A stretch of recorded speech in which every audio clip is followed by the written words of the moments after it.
किसका? प्रभु का। प्रभु का पावन नाम, जय गुरुदेव। मालिक का प्यारा नाम, जय गुरुदेव। समय का जगाया नाम, जय गुरुदेव। जय जय गुरुदेव।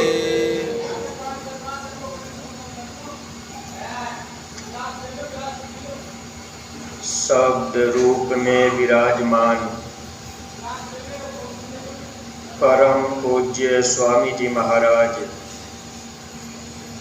परम श्रद्धेय पूज्य महाराज जी के चरणों में कोटिशः नमन प्रणाम करते हुए आज इस पावन पवित्र स्थल पर पधारे सभी सत्संगी धर्म प्रेमी भाई बहनों को, खास तौर से अगल बगल से आवाज को सुन रहे सभी नौजवान साथियों को, सभी माताओं बहनों को, पिता तुल्य बुजुर्गों को, बच्चे तथा बच्चियों को, साथ ही साथ जय गुरुदेव संगत हरियाणा प्रांत के प्रांतीय उपाध्यक्ष महोदय, जिले के अध्यक्ष महोदय, तहसील स्तर, ब्लॉक स्तर, गांव-गांव में सेवा में समय दे रहे सभी जिम्मेदार सेवादार परमार्थी प्रेमी भाई बहनों को सादर जय गुरुदेव। जय गुरुदेव। परमार्थी प्रेमी भाई बहनों, हम सब लोग परा विद्या के विद्यार्थी हैं। आध्यात्मिक स्कूल में हम सब लोगों का नाम गुरु महाराज ने दया कृपा करके लिख दिया। वैसे तो प्रेमी भाई बहनों, हम सब लोगों के अंदर कोई योग्यता नहीं है, कोई क्षमता भी नहीं है कि हम सब लोग आध्यात्मिक विद्यालय में जाकर आत्मा का धन प्राप्त कर सकें और हमेशा के लिए हम लोग सुखी और आज़ाद हो जाएं। ऐसी हम सब लोगों की कोई सोच नहीं रही। लेकिन प्रेमी भाई बहनों, गुरु महाराज ने दया कृपा करके हम सभी जीवों के बांह को पकड़ लिया। स्वामी जी महाराज हम लोगों की बुराइयों की तरफ कोई ध्यान नहीं दिए। चाहे हम लोग अपने जीवन में कितना भी बुरा से बुरा काम किए, कितने बड़े बड़े अपराध किए, फिर भी स्वामी जी महाराज हम सब लोगों का नाम आध्यात्मिक स्कूल में लिख दिए। और इस विद्यालय में जहां हम आप आत्मिक ज्ञान प्राप्त करने के लिए आते और जाते हैं, प्रेमी भाई बहनों, अगर हम लोग थोड़ा सा ध्यान नहीं रखेंगे तो कभी भी हम आप धोखा खा सकते हैं। जैसे एक माता पिता अपने अपने बच्चों को भौतिक ज्ञान प्राप्त करने के लिए भौतिक विद्यालय में बराबर भेजते रहते हैं। अगर बच्चा 1-2 दिन स्कूल न जाए तो माता पिता को चिंता होती है। फिर माता पिता बच्चे से पूछते हैं कि बेटा स्कूल क्यों नहीं गए? तो माता पिता की सोच है कि मेरा बच्चा अगर विद्यालय रोज जाएगा तो गुरु के वचन को सुनेगा और हर बात की जानकारी रहेगी, बच्चा अच्छे नंबर से पास होगा, बच्चे को नौकरी मिल जाएगी। तो माता पिता चाहते हैं कि हमारा बच्चा अच्छे से पढ़ लिख करके नौकरी पा ले। जब बच्चा नौकरी पा लेगा तो धन दौलत रुपया पैसा कमा लेगा, अच्छी गाड़ी से चल देगा, अच्छा भोजन कर लेगा, अच्छा कपड़ा पहन लेगा। माता पिता की सोच केवल शारीरिक सुख के लिए हुआ करता है। लेकिन प्रेमी भाई बहनों, महापुरुष जो इस धरती पर आते हैं, महात्मा आत्मा के सच्चे साथी होते हैं। महात्मा हम आत्माओं को अपना बच्चा समझते हैं। जब महात्मा इस धरती पर आते हैं तो महात्मा एक आध्यात्मिक केंद्र, एक विद्यालय खोल देते हैं और उस विद्यालय में महात्मा चाहते हैं कि सबका नाम लिख लिया जाए, यानी सबको नाम दान दे दिया जाए।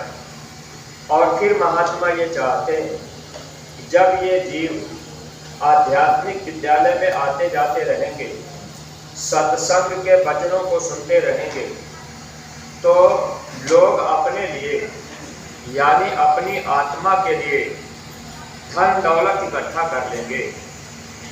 आत्मा का धन अगर हम लोग इकट्ठा कर लेंगे तो आत्मा हमेशा के लिए सुखी और आज़ाद हो जाएगी। शरीर का धन अगर हम आप इकट्ठा करेंगे तो शरीर आज नहीं तो कल हम लोगों से छूटेगा। जैसे ही सांसों की पूंजी पूरी होगी, इस किराए के मकान से आत्मा को निकाल दिया जाएगा। कर्मों का हिसाब करने के बाद अब इसी आत्मा को ले जाकर के नरकों में 84 में वहाँ डाल दिया जाएगा। वहाँ पर हम सब जीव कुत्ता सुअर बिल्ली घोड़ा गधा बनकर, पेड़ पौधा कीड़ा मकोड़ा बनकर वहाँ हम लोग दुख ही दुख पाते रहेंगे।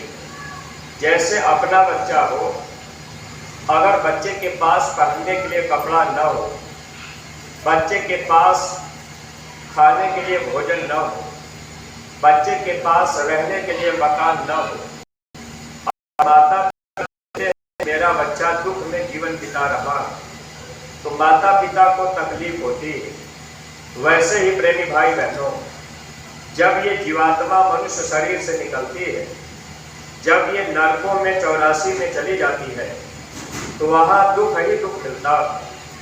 वहाँ पहनने के लिए कपड़ा नहीं मिलेगा। जब ये जीवात्मा 84 में चली जाएगी, वहाँ कुत्ता सुअर बिल्ली घोड़ा गधा बन जाएंगे, तो वहाँ न तो पहनने के लिए कपड़ा मिलेगा, न रहने के लिए अच्छा मकान मिलेगा, न खाने के लिए अच्छा भोजन मिलेगा। वहाँ पर नंगे रहना होगा, नंगे चलना होगा, नंगे ही उठना बैठना होगा। शरीर पर सेंट साबुन क्रीम हम आप नहीं लगा पाएंगे। जब ये जीव 84 में रहता, गले में रस्सी पड़ी रहती है। अब गाय बैल भैंस घोड़ा गधा बनकर हम सब जीव खूंटे में बंधे रहेंगे। बगल में हरा हरा चारा दिखाई देगा, लेकिन भूख लगने के बावजूद भी हम लोग अपना पेट नहीं भर पाएंगे। प्यास लगी होगी, गले में रस्सी पड़ी होगी, फिर भी हम आप पानी नहीं पी पाएंगे। अय प्रेमी भाई बहनों, तो महात्मा हम आत्माओं को देखते हैं। ये आत्माएं जब इस मनुष्य शरीर से निकलती हैं तो 84 लाख योनियों में वहाँ दुख ही दुख पाती हैं। तो महात्मा इस दुख से हम लोगों को बचाने के लिए आते हैं। लेकिन प्रेमी भाई बहनों, अक्सर ये देखा जाता है कि आज के समय में हर आदमी पूजा पाठ करता है। कोई देवी देवता की पूजा पाठ करता, कोई भगवान की पूजा पाठ करता, कोई गंगा जमुना में पूजा पाठ कर रहा, कोई महात्मा के पास जाकर उनकी बातों को मान रहे। इस तरह से पूजा पाठ हर आदमी करते हैं, लेकिन किस लिए करते हैं? कि हमारा घर परिवार सुखी रहे, बेटे को नौकरी मिल जाए, बिटिया की शादी अच्छे घर में हो जाए, शरीर में अगर कोई बीमारी है तो हमारी बीमारी ठीक हो जाए। यानी दुनिया का सुख पाने के लिए, शरीर का सुख पाने के लिए हम लोग देवी देवता भगवान की पूजा पाठ करते हैं। यहाँ तक कि हम सब लोग गुरु महाराज के पास भी अगर गए तो ज़्यादातर प्रेमियों की ये सोच रही, ज़्यादातर लोगों की इच्छा रही कि हमको धन दौलत मिल जाए, नौकरी चाकरी मिल जाए, अब हम सुख आराम से जीवन बितावे, कोई बीमारी हमारे अंदर न रहे। प्रेमी भाई बहनों, शारीरिक सुख हम आप चाहते हैं। इसी धरती पर गुजरात के राजा पीपा काली देवी के पुजारी थे। एक दिन राजा पीपा काली देवी की पूजा कर रहे थे। राजा पीपा की पूजा से खुश हो करके काली देवी सामने प्रकट हो गई। कहने लगी, राजन बताओ तुम क्या चाहते हो? आज जो कुछ तुम हमसे मांगना चाहो, हम तुम्हारी पूजा से खुश हैं, जो चाहो हमसे मांग लो। तो राजा पीपा बुद्धिमान थे, चतुर चालाक थे। राजा पीपा ने कहा, हे देवी, अगर आप मेरी पूजा से खुश हैं तो आप हमको ऐसा वरदान दे दीजिए, अब हमको जन्मना और मरना न पड़े, हमको नरकों में 84 में न जाना पड़े, हमको कुत्ता सुअर बिल्ली घोड़ा गधा न बनना पड़े, बस हमको ऐसा वरदान दे दीजिए। काली देवी कहने लगी, राजन अगर धन दौलत रुपया पैसा बेटी बेटा दुनिया का साजो सामान अगर तुम हमसे मांग लेते तो हम तुमको दे देते, लेकिन जो चीज तुम मांग रहे हो, जन्म मरण की पीड़ा से, नरकों 84 की पीड़ा से हम तुमको बचा लें, तो ये मेरे बस की चीज नहीं। सत्संगी प्रेमी भाई बहनों, हम लोग जब गुरु महाराज के पास गए तो हम लोगों की भी सोच यही रही कि धन दौलत रुपया पैसा मिल जाए, लेकिन आध्यात्मिक विद्यालय में महात्मा सत्संग सुनाकर हम सब लोगों को गुरु महाराज ने धीरे धीरे इस विद्यालय में इस बात की जानकारी करा दी कि अरे बच्चे, आप सब के सब लोग आत्मा हो, हम सब के सब लोग आत्मा हैं। ये शरीर काल का दिया हुआ ये किराए का मकान है। तो महात्मा जब इस धरती पर मिलते हैं तो शरीर की कीमत नहीं करते, आत्मा की कीमत करते हैं। जैसे ये लाउड स्पीकर, ये बाजा आपने किराए पर मंगाया, अगर ये बाजा टूट जाए, बिगड़ भी जाए, तो आपको चिंता नहीं होगी, क्योंकि आपने किराया दिया है, आपका काम होना चाहिए। वैसे ही प्रेमी भाई बहनों, महात्मा जब इस धरती पर मिलते हैं तो हम मानव जाति के लोगों को महात्मा ये बात समझाते हैं कि हे इंसान, यह शरीर जो अब मिला है आपको, ये किराए का मकान है और इस किराए के मकान में आत्मा रहती है। हम सब के सब लोग आत्मा हैं। यही बात जब भगवान कृष्ण आए थे तो अर्जुन को समझा रहे थे। गीता और रामायण इसीलिए लिखी गई थी कि दुनिया के लोग जब गीता रामायण को पढ़ेंगे तो पढ़ करके समझ जाएंगे, अनपढ़ लोगों को भी बताएंगे। लेकिन सत्संगी प्रेमी भाई बहनों, गीता रामायण पढ़ने के बाद भी लोग सच्ची बात को नहीं समझ पाए। हम सब लोग सत्संग में भी आने जाने लगे, तब भी हम सब लोग अभी पूरी बात नहीं समझ पाए। अगर गुरु महाराज की एक बात हम लोगों के अंदर बैठ जाती कि भाई हम सब लोग आत्मा हैं और इसी मनुष्य शरीर में आत्मा के लिए कमाई किया जा सकता है। जब ये शरीर छूट जाएगा, आत्मा 84 में जाएगी, वहाँ कुत्ता सुअर बिल्ली घोड़ा गधा बनेंगे, वहाँ आत्मा का धन हम आप नहीं कमा पाएंगे। बस एक मौका मिलता है मनुष्य शरीर का, इसीलिए महात्मा सत्संग मनुष्य को सुनाते हैं। वैसे प्रेमी भाई बहनों, महात्मा चाहे तो पशु पक्षी को भी समझा सकते हैं। एक बार स्वामी जी महाराज और दादा गुरु जी एक गांव में चले गए। शाम का समय हो गया, बरसात का महीना था। दादा गुरु जी ऐसे जमीन पर चादर डाल करके बैठ गए। स्वामी जी महाराज आटा मढ़ करके बाटी बना रहे थे। तब तक एक मेढक का बच्चा कहीं से भागते हुए आया, उछलते कूदते। जब वो मेढक का बच्चा दादा गुरुजी के पास आया तो रुक गया। बच्चा मेढक का हाँफ रहा था। अब उसी मेढक के बच्चे के पीछे पीछे एक सर्प भी बड़ी तेजी से भागता आ रहा। सर्प जो है मेढक के बच्चे को पकड़ना चाहता था और मेढक का बच्चा भागता रहता था।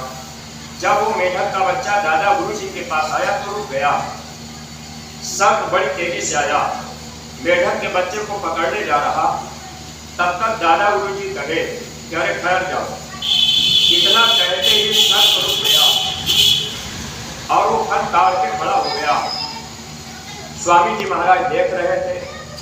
दादा गुरुजी ने कहा, मैं जानता हूं कि ये तुम्हारा भोजन है, लेकिन तुम मेरे सामने इसको नहीं खा सकते, वापस चले जाओ। इतना कहते ही सर्प अपना फन नीचे गिराया और पीछे मुड़ा, वापस चला गया। स्वामी जी महाराज दादा गुरुजी से पूछने लगे, ये मेढक का बच्चा भी जान रहा है कि मेरी रक्षा यहाँ हो जाएगी और सर्प भी आपकी बात को मान लिया, तो ये पशु पक्षी भी तो आपकी बात समझ रहे। दादा गुरुजी कहने लगे कि महात्मा की भाषा समझते, लेकिन मनुष्य शरीर में रहने वाली आत्माओं को महात्मा सत्संग इसलिए सुनाते हैं कि मनुष्य शरीर के अंदर, मनुष्य के अंदर बुद्धि में विवेक होता और महात्मा उसी सत्संग के द्वारा मनुष्य के विवेक को जगा देते हैं, ताकि सबको ये जानकारी हो जाए कि हम आत्मा है, शरीर किराए का मकान है। जितना हम शरीर के लिए धन इकट्ठा करेंगे, आज नहीं तो कल वो धन छूट जाएगा। महात्मा इस बात को समझाना चाहते हैं कि ये इंसान आप इसी मनुष्य शरीर में रहकर अपने लिए यानी आत्मा के लिए धन इकट्ठा कर लेना। जब आत्मा का धन आप इकट्ठा कर लेंगे तो आत्मा हमेशा के लिए सुखी और आजाद हो जाएगी। फिर ये आत्मा नरकों में 84 में नहीं जाएगी। फिर कुत्ता, सुअर, बिल्ली, घोड़ा, गधा हम लोगों को नहीं बनना पड़ेगा। सत्संगी प्रेमी भाई बहनों, अगर परा विद्या के विद्यालय में आकर अगर गुरु महाराज से नाम दान पाकर, नाम हम लोगों ने मथुरा में लिखवा तो दिया, नाम दान तो मिल गया, अगर हम लोग आत्मा के लिए धन इकट्ठा नहीं कर पाए तो ये जीवन हम लोगों का धोखे में जा रहा है। तो महात्मा बार बार चाहते हैं कि जीव को सत्संग मिले। जैसे माता पिता चाहते हैं कि हमारा बच्चा रोज स्कूल जाए, वैसे महात्मा भी चाहते हैं ये जीव बराबर सत्संग में आते जाते रहें। जब हम आप सत्संग में आते जाते रहेंगे तो धीरे धीरे हम लोगों को हर बातों की जानकारी होगी। भौतिक ज्ञान प्राप्त करने के लिए दोनों भावों के नीचे का जो ज्ञान होता है, ये भौतिक ज्ञान होता है। भौतिक ज्ञान प्राप्त करने के लिए हम लोग अपने अपने बच्चों को लगातार कई साल तक स्कूल भेजते हैं और आध्यात्मिक ज्ञान प्राप्त करने के लिए अब कितने सत्संगी कहते हैं कि हम तो 5 बार मथुरा हो आए, तो बार बार सत्संग में क्यों जाए। साल में 4 कार्यक्रम मथुरा में होता है तो 4 बार हम क्यों जाएंगे, हम किराया भाड़ा क्यों लगाएंगे। अरे भाई बहनों, आपका बच्चा अगर साल भर में 4 दिन स्कूल जाए तो क्या आप खुश रहेंगे। आपको विचार करना चाहिए। हम लोग परा विद्या के विद्यार्थी जितना समय हम सब लोग सत्संग में देंगे, ये गुरु महाराज के वचन है, आप ध्यान से समझिएगा। सत्संग को आप बराबर सुन रहे, गीता रामायण किस्सा कहानी आप बराबर सुन रहे, लेकिन आप अगर अपने को नहीं समझ पाए और गुरु महाराज को नहीं समझ पाए कि गुरु महाराज हम लोगों को क्यों पकड़े, स्वामी जी महाराज ने हम लोगों को नामदान क्यों दिया, स्वामी जी महाराज हम लोगों को बराबर सत्संग में क्यों बुला रहे, बराबर प्रचार क्यों करवा रहे, बराबर सेवा क्यों ले रहे।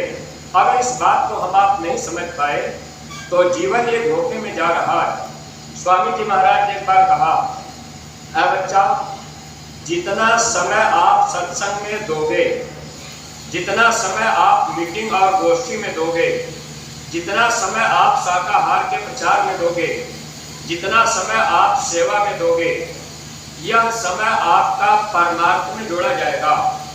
परमार्थ का मतलब होता है जहां कोई आपका स्वार्थ न हो। जहां स्वार्थ है वहां परमार्थ नहीं बनता। प्रेमी भाई बहनों, जैसे रिश्तेदारी में शादी पड़ गई तो आप वहां जाएंगे तो आपका स्वार्थ है कि भाई हम उनके यहाँ जाएंगे तो हमारे वो रिश्तेदार हमारे यहाँ आएंगे। वहां कुछ आप देना लेना करेंगे तो रिश्तेदार वो आपको देना लेना करेंगे, तो वहाँ स्वार्थ है।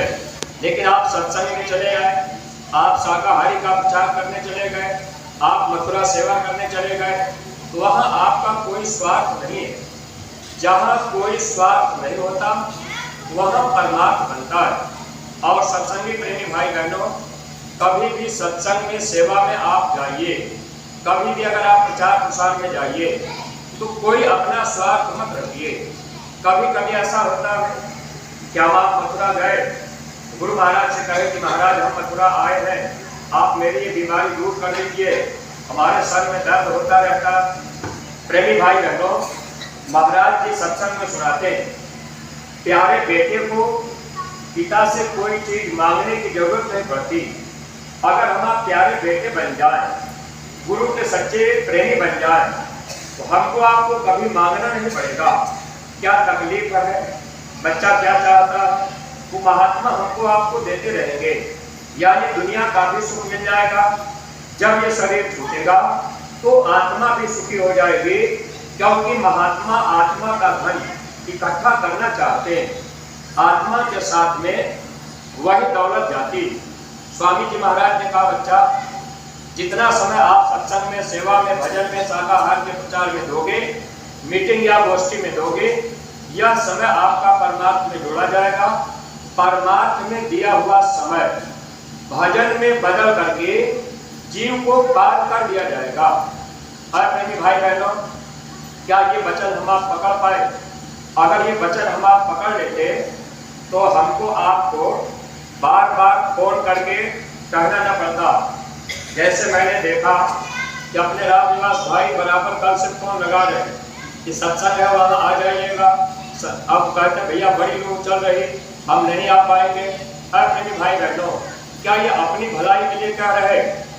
हमारा आपका भाव तो ऐसा होना चाहिए कि हम आप अपने महीना में घर परिवार में रहकर महीना में 15 दिन में या हफ्ते में एक बार अपने जिम्मेदार को फोन लगाकर पूछ लेते।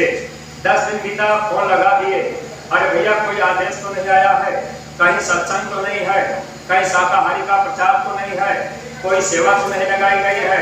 ये भाव हमारे आपके अंदर होना चाहिए था। लेकिन है भाई बहनों, अब तो जबरदस्ती सत्संग में बुलाया जा रहा है, गाड़ी भेज भेज करके मंगाया जा रहा है कि भाई आप चले चलिए। सत्संगी प्रेमी भाई बहनों, अगर इसी तरह से हम आप भक्ति करते रहे, अगर इसी तरह का भाव हमारे आपके अंदर रहेगा, तो एक दिन हम आप भी धोखा खा जाएंगे। इसलिए हम आपको कोई सत्संग नहीं सुनाने आए। सत्संग तो स्वामी जी महाराज हम लोगों को इतना सुना दिए, पूज्य महाराज जी बराबर सुनाया करते। अब तो हमको आपको समझने की जरूरत है। अगर हम आप समझ लेंगे तब तो लाभ पा लेंगे, अगर हम आप नहीं समझ पाएंगे तो फिर हम आप धोखा खाएंगे। हालांकि महात्मा किसी को धोखा नहीं देते, महात्मा सबको लाभ देना चाहते हैं। तो आज हम आप यहाँ 2 घंटा 4 घंटा समय दे देंगे, यह समय हम आपका भजन में जोड़ दिया जाएगा। आप दिन भर शाकाहारी का प्रचार करने चले गए, 6 घंटा आपने शाकाहारी का प्रचार किया, वह समय आपका भजन में जोड़ा जाएगा। क्या हम आप बैठ करके घर में 4 घंटा 6 घंटा भजन कर सकते हैं? अगर बैठ भी जाते हैं तो गुरु महाराज ने एक बार कहा था कि बच्चे अगर आप भजन में बैठ गए, अगर आपका मन नहीं लगा तो आपको उसका कोई लाभ नहीं मिलता। सत्संगी प्रेमी भाई बहनों, महात्मा तो हमको आपको लाभ देने के लिए कोई ना कोई रास्ता निकालते, लेकिन हम लोग उनके बताए रास्ते पर नहीं चल पाते। जब ये शरीर से आत्मा निकलेगी, आत्मा जाने लगेगी, तो क्या जाएगा? कभी हम आप विचार कर पाए? स्वामी जी महाराज सत्संग में बराबर सुनाते थे, आत्मा के साथ में क्या जाता है? यही भजन तेरे संग चलेगा पावेगा आराम, मन तू भजो गुरु का नाम। आत्मा के साथ में भजन जाएगा। अब भजन होगा कैसे? एक सत्संगी एक बार स्वामी जी महाराज से पूछे, हुजूर भजन कैसे होगा? स्वामी जी महाराज ने बड़े सरल शब्दों में कहा था, ऐ बच्चा, जो मैं कह दूं वो तुम कर दो, वही भजन है। यानी महात्मा जो कहे अगर वो हम आप करें वह भजन है। लेकिन प्रेमी भाई बहनों, थोड़ा सा हम लोग विचार करें। अपने जितने सत्संगी प्रेमी हैं आप लोग खुद विचार कीजिएगा, क्योंकि स्वामी जी महाराज बराबर ही कहते थे, बच्चे आप अपने को देखना और हमको देखना। अगर तुम्हारे और हमारे बीच में कोई दूसरा आ जाएगा तो तुम उस मालिक के पास नहीं जा सकते। सत्संगी प्रेमी भाई बहनों, अपने को देखना और गुरु को देखना। गुरु को देखने का मतलब फोटो देखने से काम नहीं होगा। गुरु को देखने का मतलब गुरु का जो वचन है उस वचन को हम लोग मान रहे कि नहीं मान रहे। अगर वचन मान रहे तो हम आप बच जाएंगे। महात्माओं ने लिख दिया था, माया छाया धार में बहत सकल संसार, बचना है तो गुरु कहें पकड़ो बांह हमार। अगर बचना है तो क्या करना पड़ेगा? गुरु का बांह पकड़ना पड़ेगा। बांह पकड़ने का मतलब है गुरु का वचन पकड़ने से, यानी वचन पे चलने से। अगर वचन पे हम आप चलेंगे तब तो गुरु के बांह को हम आप पकड़ लिए, तब तो माया की छाया से जो धार माया की बह रही इससे हम आप बच सकते। वरना प्रेमी भाई बहनों, जैसे पानी में तेज बहाव हो, अगर कोई सहारा नहीं मिलेगा तो आदमी बच नहीं सकता। ऐसे माया की छाया की धार इतनी तेजी से चलती है कि अगर गुरु के वचन को हम आप नहीं पकड़ेंगे तो हम आप भी उसी में बहेंगे। महात्मा इसीलिए अपने वचनों को हम जीवों को पकड़ाते हैं ताकि हम लोग गुरु के वचनों पर चलने लगे और हम लोगों का बचाव हो सके। सत्संगी प्रेमी भाई बहनों, जो गुरु कहे अगर उसको हम आप माने तो भजन है। अब विचार किया जाए, स्वामी जी महाराज हम लोगों को नाम दान दिए। नाम दान देने में स्वामी जी महाराज ने कोई कोर कसर नहीं रखा। चाहे गरीब आदमी गया हो, चाहे अमीर आदमी गया, चाहे कोई छोटी जाति का आदमी गया या कोई बड़ी जाति का आदमी गया, स्वामी जी महाराज ने कोई भेदभाव नहीं रखा। स्वामी जी महाराज के सामने हम आप गए, स्वामी जी महाराज ने हम लोगों की झोली में नाम की दौलत डाल दी। चाहे कितना भी हम पाप कर्म किए थे, लेकिन गुरु महाराज ने हम लोगों की बुराइयों की तरफ में ध्यान नहीं दिया। नाम दान देने के बाद पहला आदेश स्वामी जी महाराज ने हम सत्संगी प्रेमियों को ये दिया, गुरु महाराज जी का बच्चा, आप अपने घर परिवार में रहना, साधु नहीं बनना, जंगल में नहीं जाना, कपड़ा नहीं बदलना, खेती दुकान दफ्तर का काम मेहनत और ईमानदारी से करना, 24 घंटे में 22 घंटे का समय दुनिया में लगाना और 1 घंटा सुबह और 1 घंटा शाम इसी मनुष्य मंदिर में बैठकर ये आत्मा चेतन है, परमात्मा चेतन है, चेतन से चेतन का भजन किया जाता है। स्वामी जी महाराज ने कहा, इसी मनुष्य मंदिर में बैठकर आप अपनी आत्मा के लिए कमाई कर लेना। प्रेमी भाई बहनों, अब हम लोग विचार करें। स्वामी जी महाराज ने कहा, शाम को अपने अपने गांव में आप सब लोग सामूहिक रूप से भजन करना। सामूहिक का मतलब होता है एक जगह इकट्ठा होकर। गुरु महाराज ने कहा शाम को अपने अपने गांव में भजन करना। जब आदेश गुरु महाराज ने दिया था उस समय लगभग सब गांव में सामूहिक भजन होना शुरू हुआ था। लेकिन साल भर बीता, 6 महीना बीता, 1.5 साल 2 साल बीता, धीरे धीरे अब सामूहिक भजन होना गांव का बंद हो गया। अच्छा, इसमें कोई सत्संगी अगर आपके गांव में सामूहिक भजन होता हो तो आप हाथ उठाइए कि हमारे गांव में सामूहिक भजन हो रहा। किसी गांव में हो रहा? कहीं नहीं। आखिर वचन तो गुरु महाराज का ही था। आखिर गुरु महाराज के वचन से मन ने हमको बदल किया कि नहीं किया? ये बात स्वामी जी महाराज हम लोगों को सत्संग में समझाते रहे। स्वामी जी कहते थे जहां माताएं बहनें विद्या लगाती हैं, भाई लोग चंदन लगाते हैं, यहाँ पर ये दो पंखुड़ी का कमल होता है, बाएं तरफ मन का निवास होता है, ये बायां अंग काल का होता है, ये अशुद्ध माना जाता है, और दाहिनी तरफ आत्मा का निवास होता है, ये दाहिना अंग दयाल का होता है, ये शुद्ध माना जाता है। संत दयाल देश से आते हैं। संत क्या करते हैं? आत्मा भी दयाल देश से आई, लेकिन काल के देश में आकर यहाँ कर्म के जाल में हम सब जीव फंस गए। तो महात्मा जब दयाल देश से आते हैं तो महात्मा आत्मा को बचाना चाहते हैं, और ये मन जो है काल के देश का रहने वाला, काल का एजेंट है। अब मन क्या करता है? ये मन आत्मा को यहाँ से निकलने के लिए नहीं चाहता कि निकल जाए, मन चाहता है कि ये जीव यहाँ से निकल ना पावे। तो स्वामी जी महाराज बताया करते थे कि जब शुरू में आत्मा को अमर लोक से मृत्यु लोक में उतारा गया, उस समय आत्मा और मन के बीच में दोस्ती रही, लेकिन बाद में जब काल भगवान ने देखा ये जीव तो यहाँ से जा रहे, तो काल भगवान ने क्या काम किया?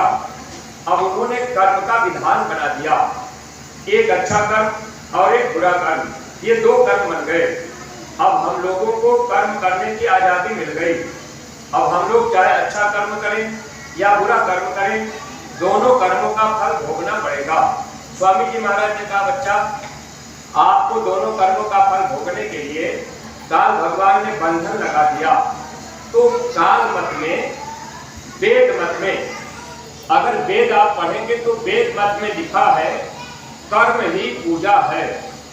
वेद मत कहता है कर्म ही पूजा है, लेकिन संत मत क्या कहता है? कर्म बंधन है। अच्छा करेंगे तब भी आप फंसेंगे, बुरा करेंगे तब भी फंसेंगे। अगर चिड़िया को आप पानी पिलाएंगे तब भी आपको रुकना होगा, क्योंकि फिर आपको चिड़िया बन करके फिर पानी पीना पड़ेगा। ये बंधन है।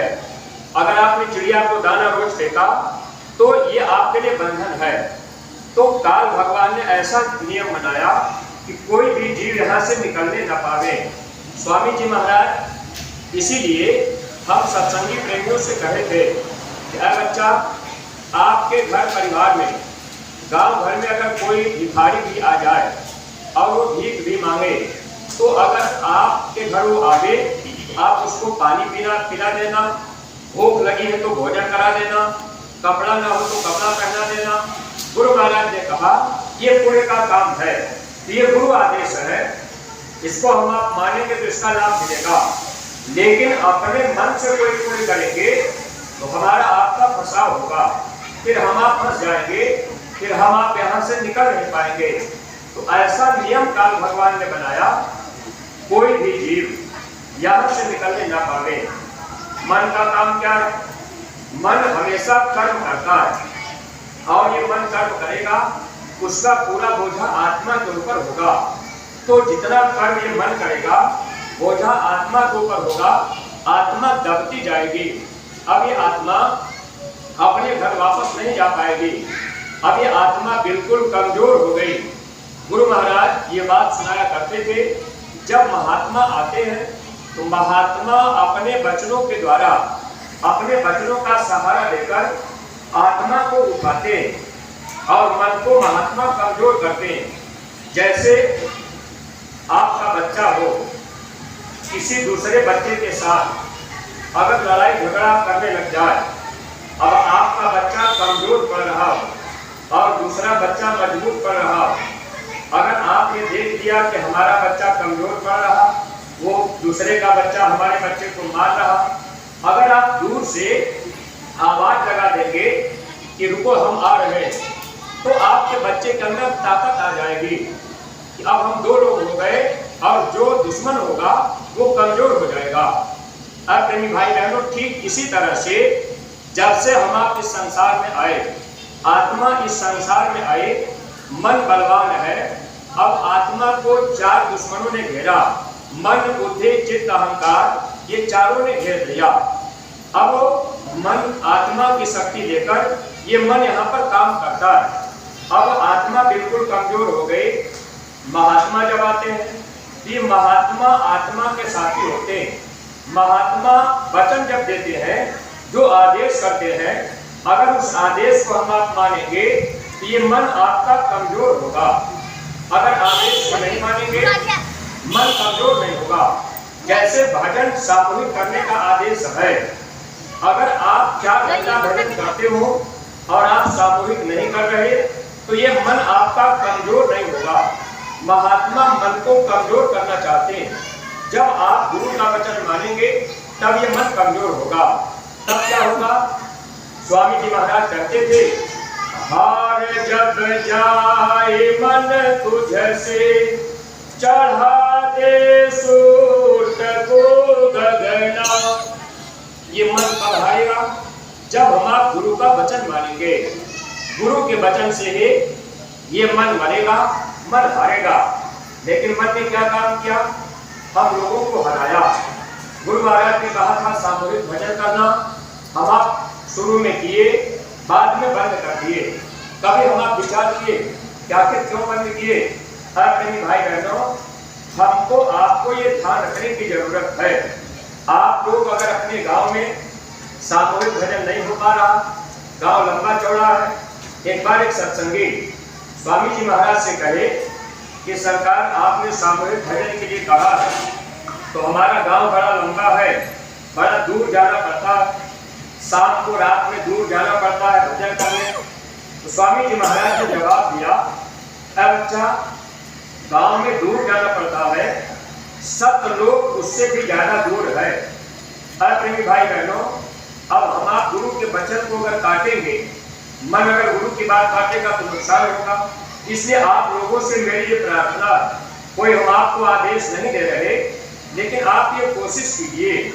विद्यार्थी का काम है कोशिश करना, गुरु का वचन मानना, उस पर चलने का प्रयास करना।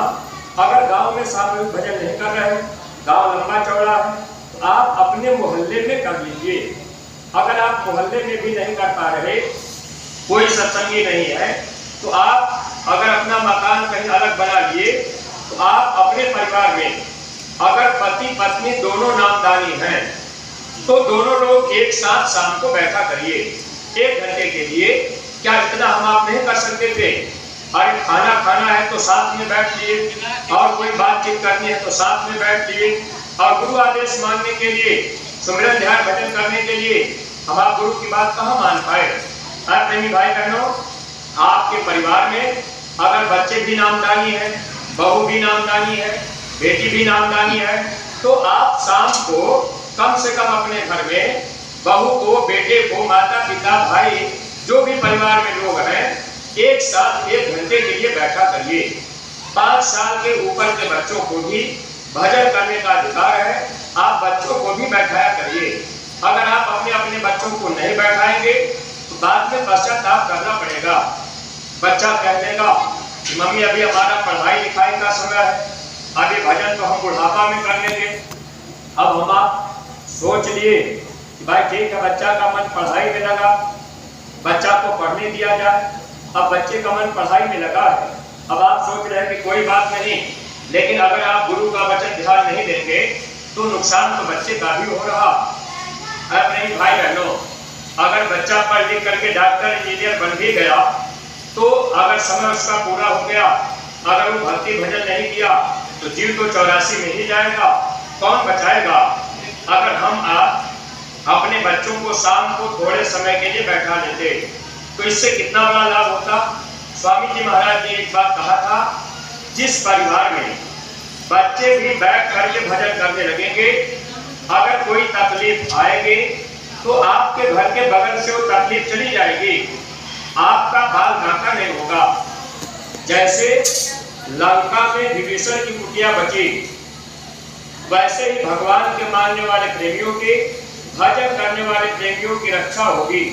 संकट के समय में महात्मा और परमात्मा दोनों का हाथ आपके सर के ऊपर होगा। सत्संगी प्रेमी भाई बहनों, इतना सरल रास्ता स्वामी जी महाराज हम लोगों को बताए, लेकिन हम आप बैठ नहीं पाए।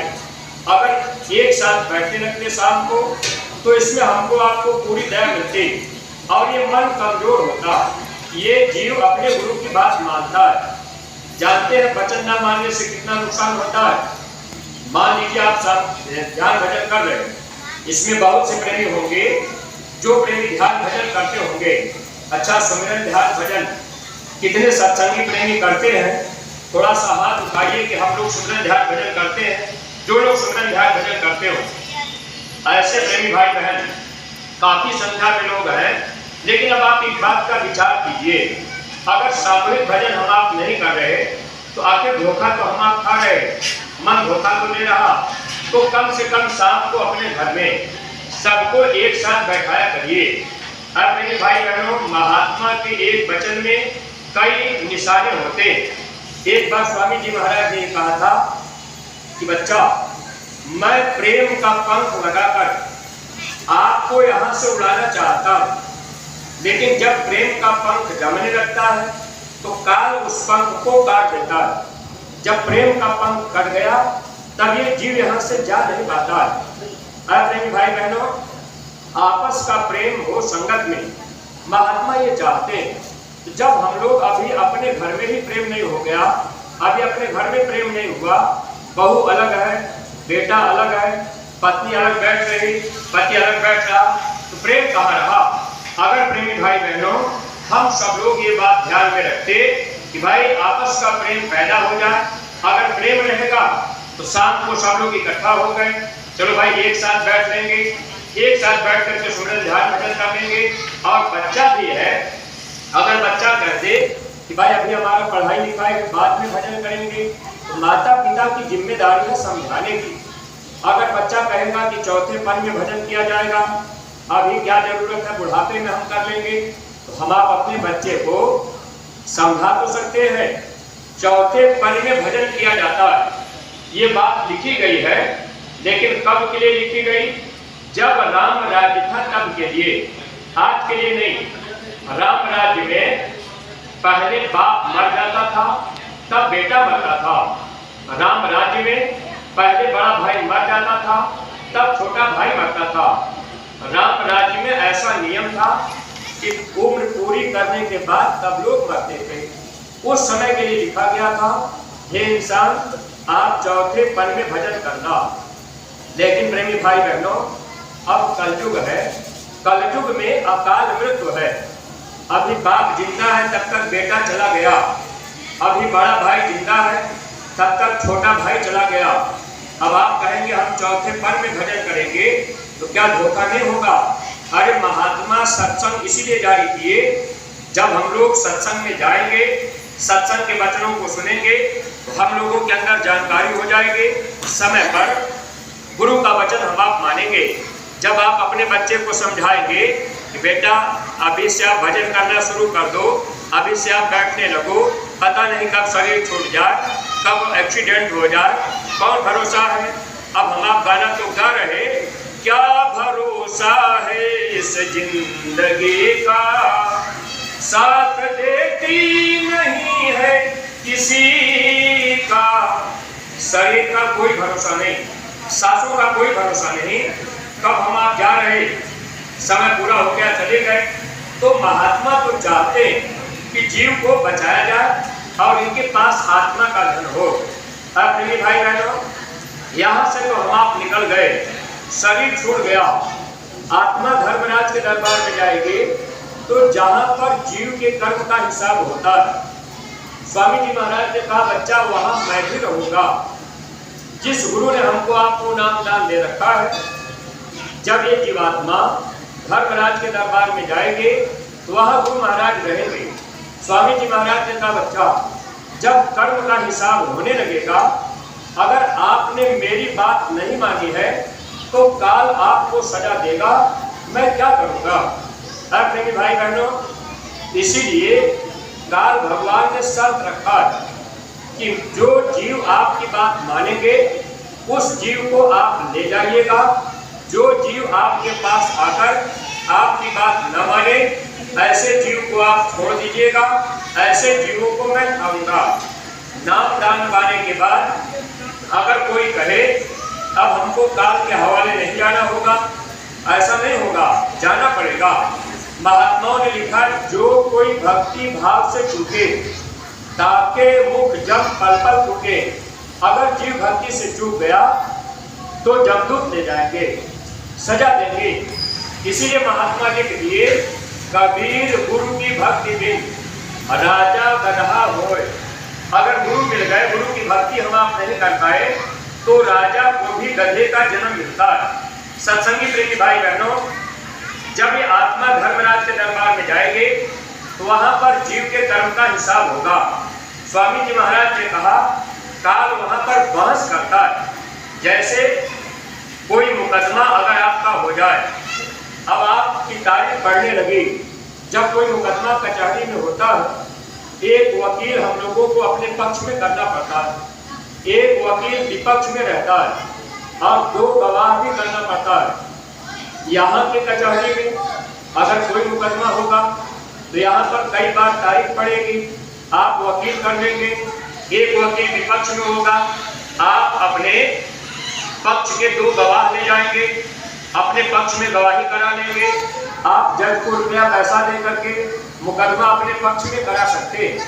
ये काम यहाँ पर आप कर सकते हैं। लेकिन जब ये आत्मा धर्मराज के दरबार में जाएंगे, वहां पर जब हिसाब होगा तो वहां पर वकील कौन होगा? प्रेमी भाई बहनों, धर्मराज सामने होंगे, जीव को खड़ा किया जाएगा। पहला सवाल वो करेंगे कि आपने मां के गर्भ में हमसे वादा किया था, हम बाहर जाएंगे तो भजन करेंगे, आप हमको बाहर कर दीजिए।